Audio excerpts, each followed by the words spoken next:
Hi, hello. Kumusta tayo mga kaibigan, kababayan, kapatid ko dito po sa Malaysia? Ang mga Filipino community dito sa Malaysia, particularly dito sa Sabah. And of course, ang mga OFWs kung nasaan man kayo po sa iba-ibang parte ng mundo. And ang mga kapatid, kaibigan ko din sa sa Pilipinas po. Kumusta? Tapos na ang Pasko. And back to normal na tayo, no? Mabalik na tayo sa mga working sites natin, sa mga opisina natin. And sana okay na okay ang buhay ninyo. Magandang araw sa inyong lahat. Salamat pagi, salamat patang, and salamat malam sa ating lahat kung nasaan man kayo. And of course, since tapos na ang celebration natin ng Pasko and we are preparing para sa bidding goodbye ang 2025 and welcoming ang bagong taon 2026. I would like to extend my greetings po. Tapos ng Pasko, Christmas greetings. Ngayon, I would like to go back to normal and those who are celebrating their birthday, itong araw na ito, December 27, I would like to say happy birthday sa inyong lahat po. And those who are celebrating any kind of celebration ngayon po, anniversary ba, or anong klaseng celebration, sana lang po enjoy kayo po sa celebration ninyo. Today is Saturday, December 27. I hope you will enjoy, and at the same time, I hope that this celebration that you are celebrating today will be a fruitful, successful, and problem-free celebration. Alright, so eto po, si Nico, once again, sabi ko po, I'm inviting all of you dito po sa programa natin, Nick Talk, The Real Talk with Nico. Today, we will be discussing some issues regarding sa Filipinas, issues about what is happening in the Philippines. And one of the hot issues ngayon sa Pilipinas po is, yun na po, nag-dive, bagsak ang net trusting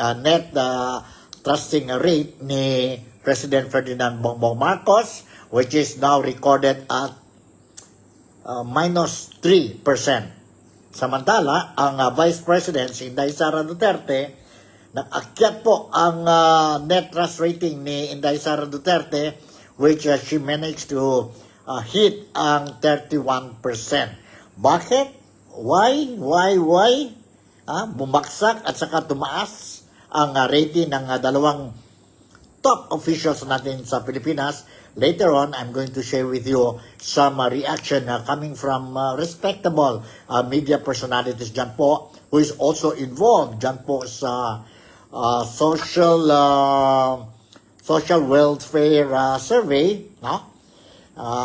She will be explaining na bakit ganito ang rating ng presidente natin at saka ang vice president natin.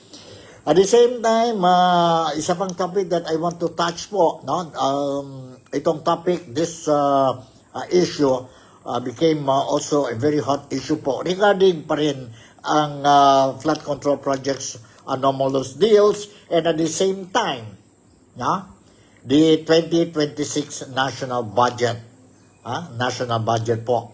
And let's see po, anong latest developments sa issue na yon. Dalawang issue lang tayo ngayon po. Dahil relax tayo. And Saturday ngayon, and Eve of Sunday. Eve of Sunday ngayon po. And relax lang tayo. Okay, umpisahan natin ang issue natin. Let's start with our first topic of the day. Ang first topic of the day natin is all about the trust rating of our two top government officials, the President and the Vice President. To start with, let me share with you, nandito po, let me share with you ang report muna po about the trust rating ng BBM at saka Sara Duterte, ang Presidente saka ang Vice President. Let's watch and listen to this video clip that I have prepared for all of you. Huwag kayo magalit, don't be frustrated, don't be disappointed. Ang mga followers ni BBM, who knows, baka mag-akyat pa yan. And mga followers din ni Sara Duterte, relax lang kayo po. Kasi steady din ang climbing up of rating ni Inday Sara Duterte. Despite all these mga issues, no, thrown against her, no, thrown against her po. So nandito po, let's watch and listen to this.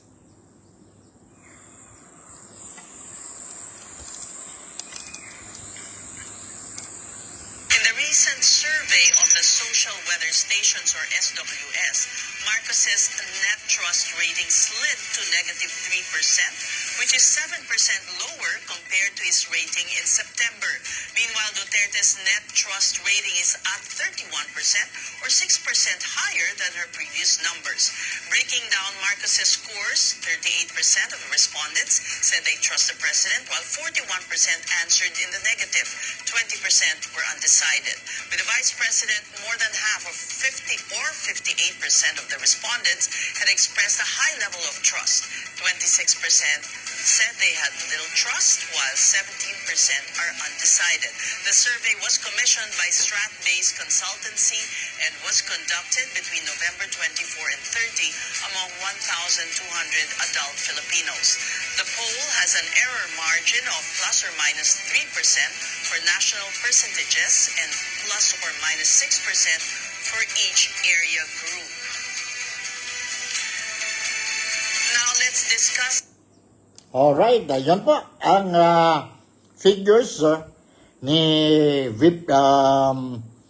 ng presidente natin si BBM at saka si Vice President. Again, I would like to say the net trust rating of BBM is negative 3%. No? Negative 3%.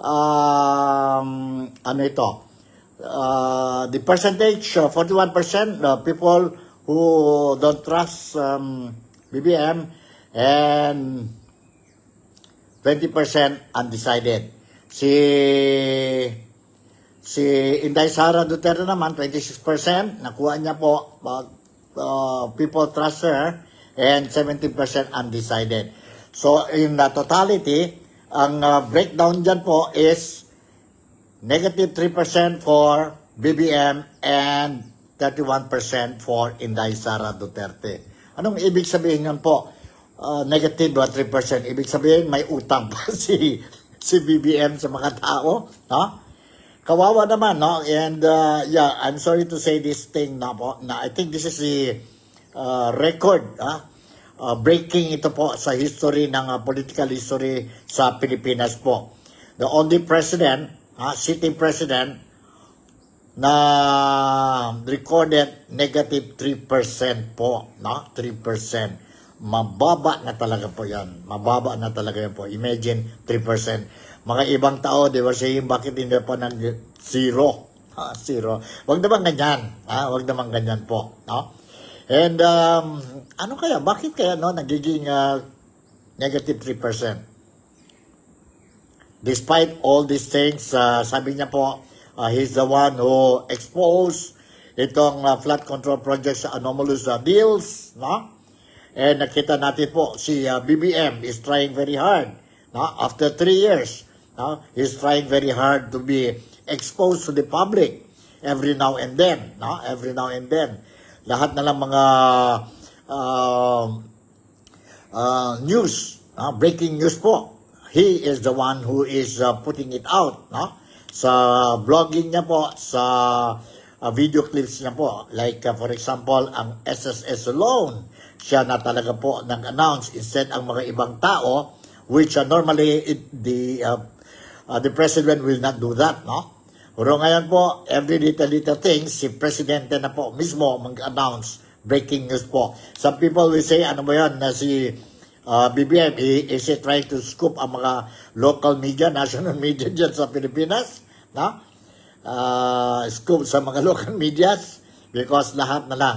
There was even some jokes made by some media outlets doon po that they will not be surprised if BBM will one day announce ang resulta ng lottery. Lottery po dyan po sa Pilipinas. Sana wag lang po because That will not look good sa presidente natin po. It won't do good sa presidente natin and sa administrasyon niya po. And of course, ano pa mga maybe one of the reasons is because ang mga tao, although itong sabihin natin na survey carried out by SWS before Christmas pa ito po. But is it because ang mga empty promises given out by BBM at saka ang gobyerno niya po, ang Marcos administration, kaya nga baksak talaga ang net trusting ni BBM or Marcos administration. In fact, hindi lang si BBM po, even ang administration. Sa survey po, ang rating ng cabinet ministers, ang gobyerno mismo po ni BBM po, bumagsak din po ang trust rating. Bumagsak. Is it because of the empty promises? Kagaya, for example, I give you one good example. Before Christmas, and after Christmas, ang dami mga tao po sa social media, and mga commentators sa media natin po, dyan sa Pilipinas, they were saying, hindi natupad ang promesa ni BBM tungkol sa, sabi nila, before Christmas, ang dami mga tao will be celebrating Christmas behind bars. But hindi yun nangyari. What happened? So far, isa lang po. Si Sara Diskaya lang po. Issued warrant of arrest and now under the custody of the jail authorities. The rest po, wala pa po. They are under the custody of the Senate. Wala pang mga warrant of arrest. And the worst thing is, because they mention mga big fishes po. Big fishes. Ibig sabihin, when we talk about big fishes, ibig sabihin, yung mga mastermind. Kagaya ni former Representative Saldico, si Speaker Romualdez, and explanation coming from the President why his name was mentioned in this scandalous anomalies, corruption anomalies. Even the name of First Lady, si First Lady Liza Araneta Marcos, at the same time, ang anak nila, si Representative Sandro Marcos, mga cabinet ministers, mentioned din sa investigasyon. Ang mga senators, sino-sino yan po? Ang mga congressmen, ang mga undersecretaries, the assistant secretaries, government officials, director ba dyan o ano ba? And of course, ang Department of Public Works and Highways. Although, some of them, nandun under detention sa custody of the Senate. At saka, ang mga contractors, mention 15. But isa lang po, nakulong. Kaya nga siguro, ang mga tao is not happy with what is happening. And they are also not happy because of the ICI, Independent Commission for Infrastructure. Nobody believes them. Not all, but majority of the Filipinos, they don't trust, they don't believe ang ICI. Worse still, come December 31, mag-take effect na ang resignation ng isa pang commissioner. And I'm referring to Rosana Fajardo. So, ibig sabihin, sa ICI, 3 na po nag-resign. Unang-una, ang advisor, si Mayor ng Baguio, si Benjamin Magalong, and then si Rogelio Babes Sigson, nag-resign din po, effective December 15. And the latest one is Rosana Fajardo. The resignation will take effect on December 31. Ibig sabihin, isa na lang chairman at saka isang member, commissioner, si former Philippine National Police Chief, si Azurin. And mayroon pa sila isang kasama dyan, si Attorney Hosaka. So, 3 na lang yan po. So, some congressmen, politicians, they were saying, actually, ang ICI is now dead. So, ibig sabihin, if dead, ibig sabihin, what happened to the mga investigations po? Bakit hanggang dyan na lang po, hanggang dyan na lang kay Sara Diskaya, tapos wala na. In case, because anytime, the president can close shop na yan po, ICI, anytime yan po, because he is the one who created it, established it, then he can also abolish it. So ano nangyari? Mga investigation, ang mga invitation sa mga resource person po, kagaya ni Speaker Romualdez, former Speaker Romualdez po, what happened to them now? Sabi naman ng ICI, they already submitted ang recommendation nila sa Ombudsman. But these are all recommendations. Wala yung value.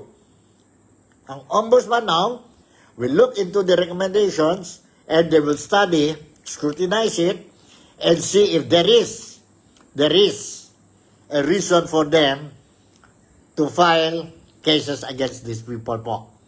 And some people were saying selective ito. No? We also don't trust ang Ombudsman. So siguro dahil dyan po, baksak na baksak talaga ang trust rating, net trust rating ng gobyerno natin, no? Spearheaded by President Ferdinand Bongbong Marcos. That's how I look at it. That's how I look at it po. No? That's how I look at it.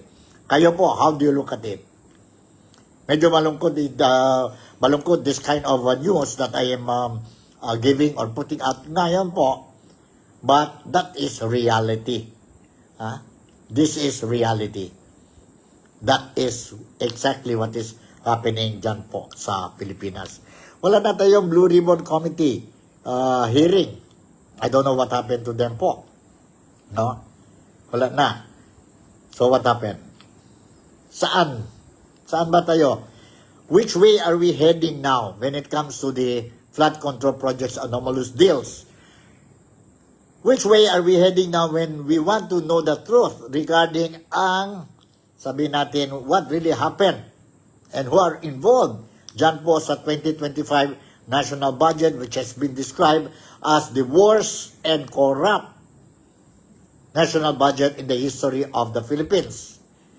And what is the future of the 2026 national budget, which will be ratified sa Monday? Tuloy ba yon, or we are going to enter 2026 with a reenactment budget? Kasi marami mga questions na po dyan po sa proposed 2026 national budget. Ang dami po mga questionable items that being raised by our lawmakers po. Sa opposition ba sila o kung saan sila, mayroon mga, the most important thing is that mayroon duda na dyan po. Especially ang mga revelations ni Representative neophyte, ito po, Congressman, si Leandro Leviste, which I'll be touching later on a little of his press conference yesterday. Okay? So in the meantime, balik tayo dyan po sa net rating ni BBM at saka ni Inday Sara Duterte, ang Vice President natin. Let's watch and listen to this video clip na may reaction din po.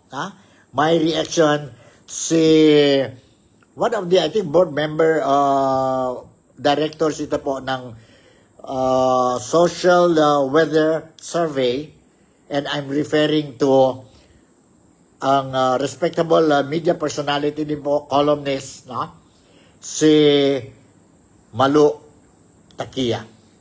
Takia po. Let's watch and listen itong video clip niya po when she was interviewed by itong talk show po, TV talk show po, entitled The Big Story. The Big Story po. Let's watch and listen to this. Sana yun, Hold on, Nandito po. Going back to the numbers of President Bongbong Marcos, in your latest survey, it shows that his numbers have been declining since 2023, no? How do we explain this loss of confidence of the public? Can we now say this is not just short-term dissatisfaction, but somewhat a sustained erosion o na deeply entrenched na itong loss of confidence ng public sa presidente?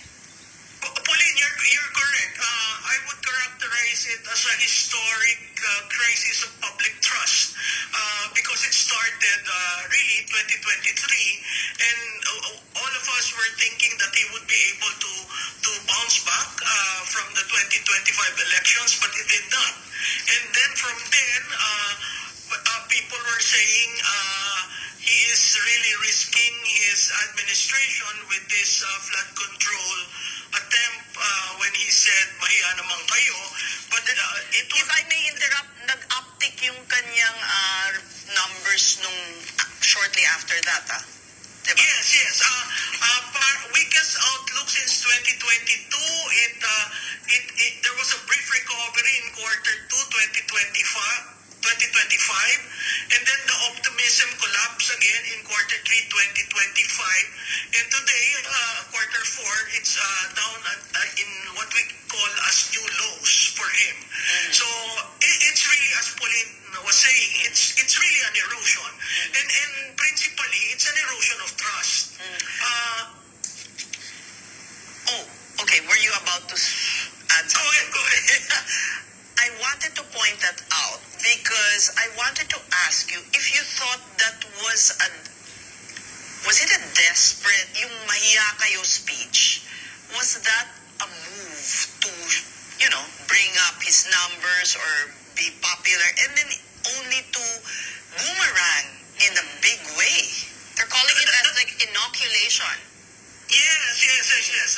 Inoculation is a political management term that is often used when you want to prevent the leader from being dragged down. Since what you said is true, it would appear that he came up with mahiya naman kayo, but not really coming up with exit plans. Where will it go? Who will it hit? How will it be played in media? So when he came up with the top 12, that doesn't necessarily mean this guy is number 1. If you're going to look at all the documents that are coming out, you have contractors being placed, both husband and wife are in custodial premises of the DOJ, but members of Congress are not being touched. Members of the Senate are not, these things, this kaya will not be able to roll out and implement anything if there are no proponents and if there are no allocations being made.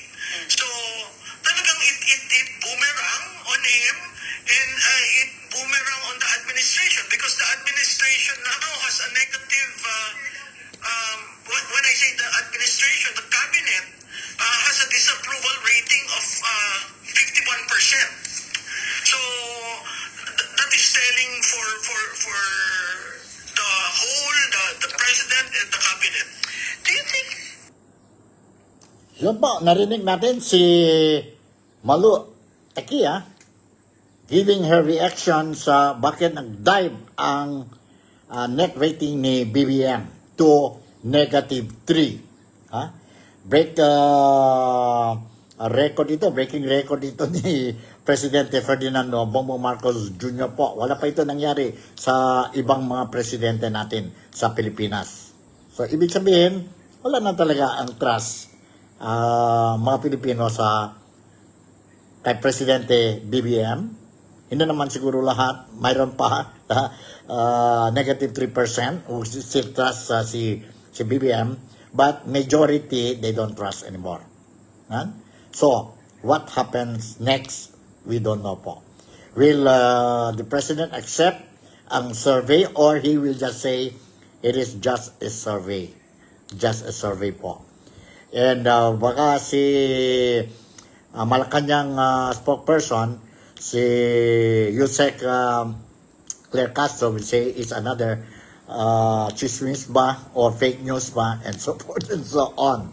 And anyway, yon po ang balita po ngayon tungkol sa rating ni BBM. Now let's also to to be fair, let's also hear the comment made by Madam Malu on the increase of net rating of Vice President Inday Sara Duterte po. Nandito. Let's watch this video clip which I have prepared para sa ating lahat po. Ngayon, Saturday. Hold on ha, sandali. Okay,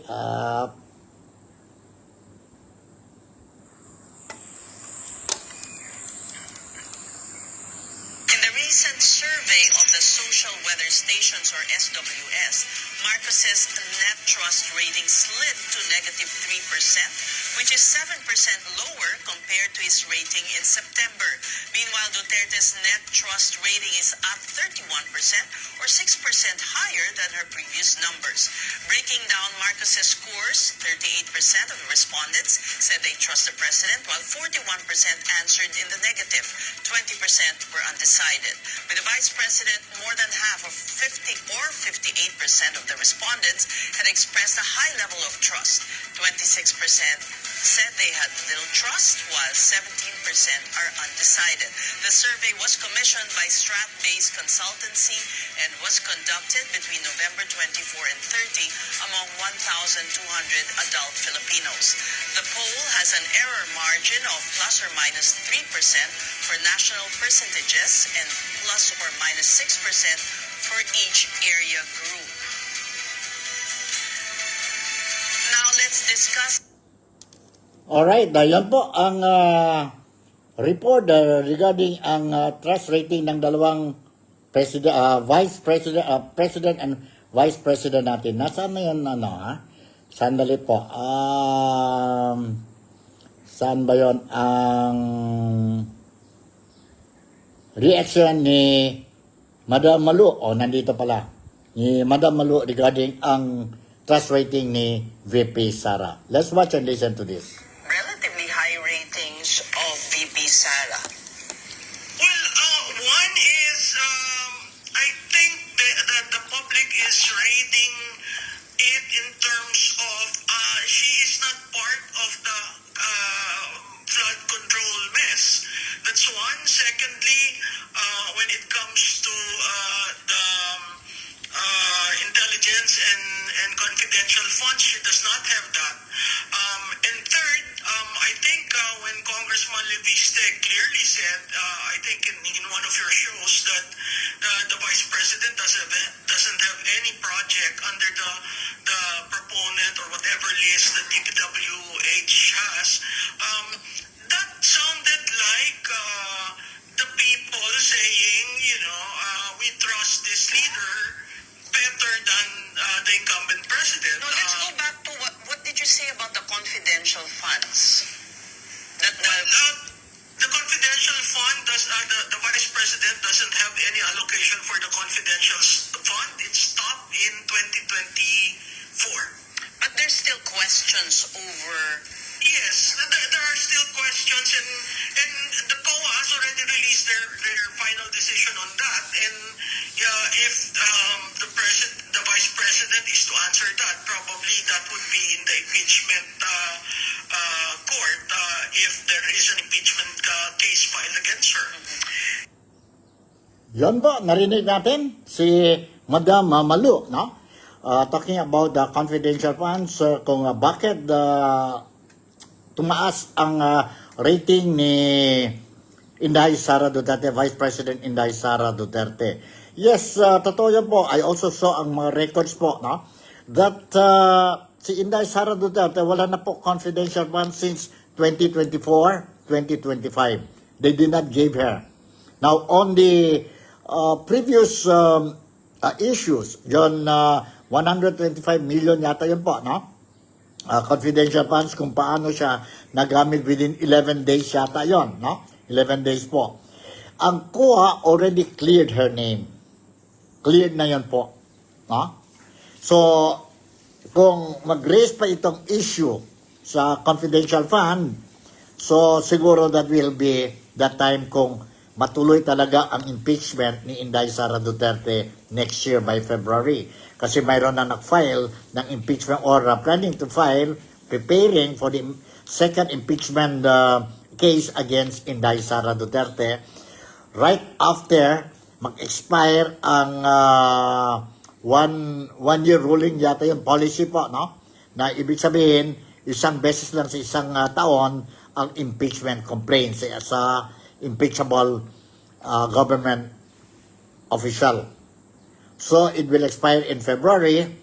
So, immediately it will expire. May plano na po that they are going to, again, file another impeachment complaint against Inday Sara Duterte. But whether it will materialize or it will not materialize, let's wait and see by February po.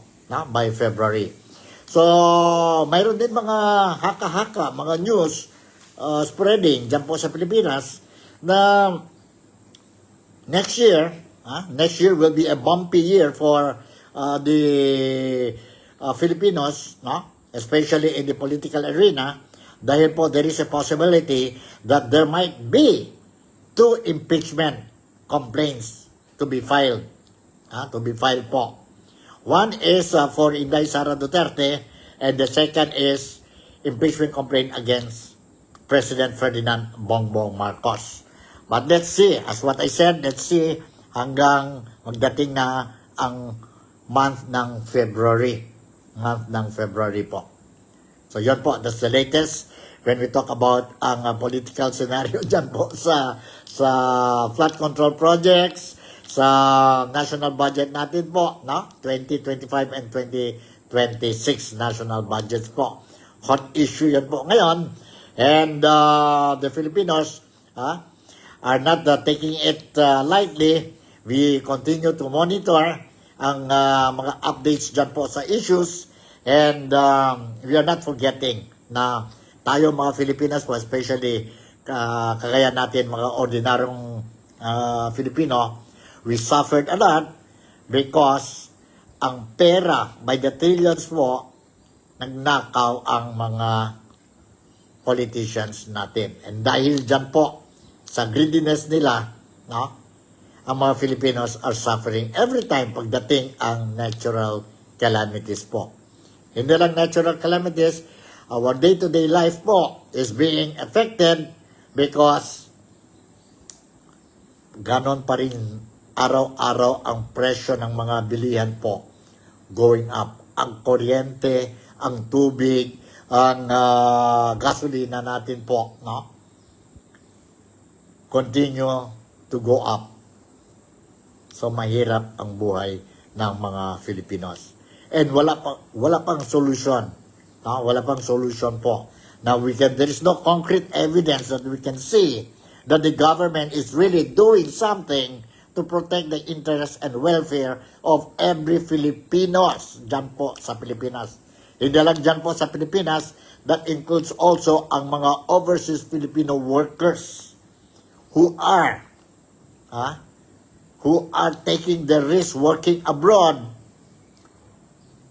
and helping our economy dyan po sa Pilipinas via our regular remittances.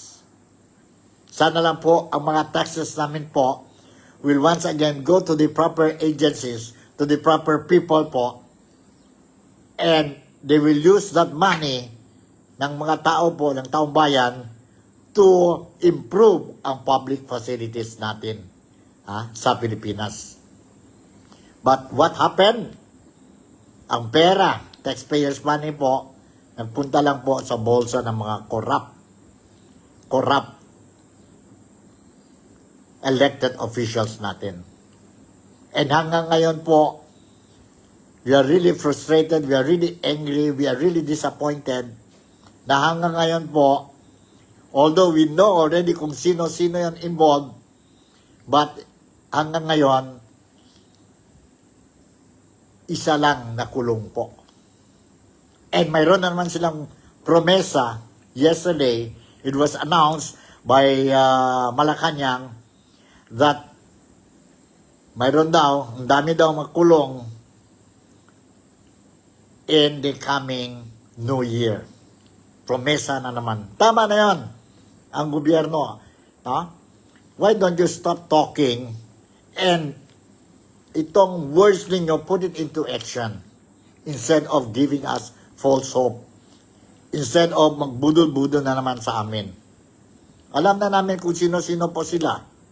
But we want to know, we want to see if totoo talaga po that walang favoritism, no selective judgment dyan po. Masking sino, kapatid ba, anak ba, pinsan ba, or sino po, basta involved sa corruption, they have to be punished and put to jail and return back the money that they've stolen from the Filipinos po. Hanggang ngayon po, wala pa. We are not happy with itong mga contractor lang po, mga public works and highway officials lang po. No? We are not happy. Hindi yun sila po ang mastermind. What we want to see is ang mga mastermind talaga po. Alright? So, hanggang dyan lang muna ang topic natin when we talk about corruption. No? When we talk about itong promesa ng gobyerno na before Christmas, may makulong na. Ang dami na makulong po. They will not have a Merry Christmas. Hindi yun nangyari po. Hindi yun nangyari. Okay.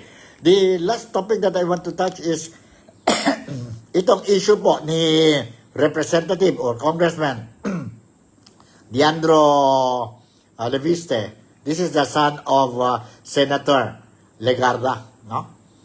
Now, as you all know, nakuha na siya po yun files galing kay delayed Maria Catalina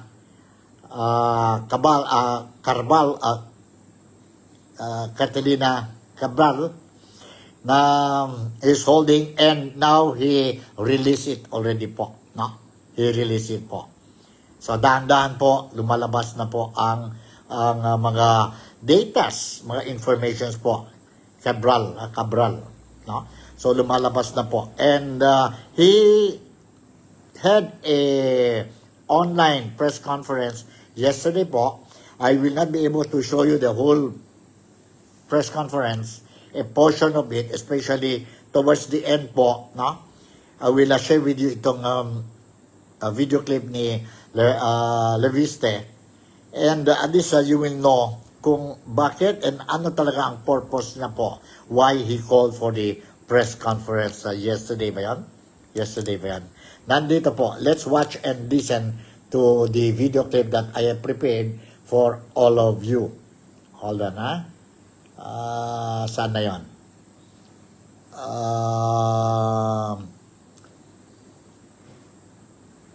Saan na yan po? Nandito po. Let's watch and listen to this. What I'm calling for is transparency on the allocable budget for the DPWH per district and every other government agency. And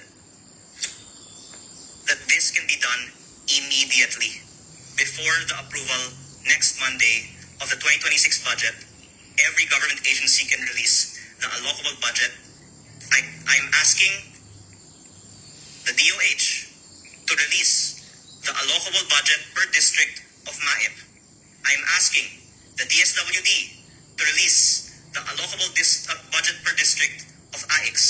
I'm asking the DepEd to release the allocable budget per district of classrooms.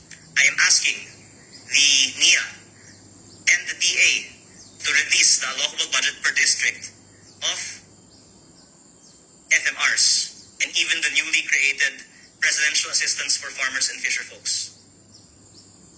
And this is not simply for information, because when there's transparency, we can ensure that there's less corruption and less abuse of the allocation of budgets in exchange for financial consideration.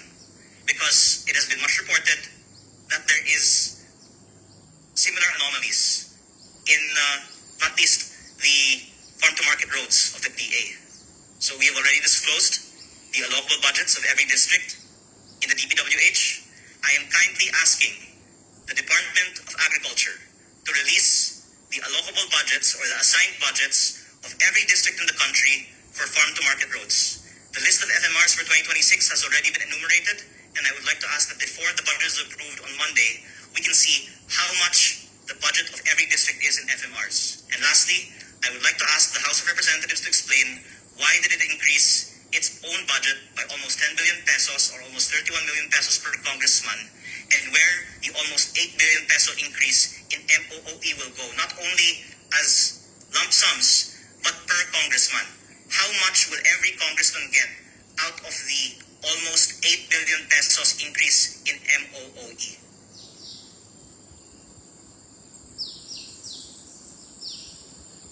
Thank you po, sir. That's all from my end po. Thank you po.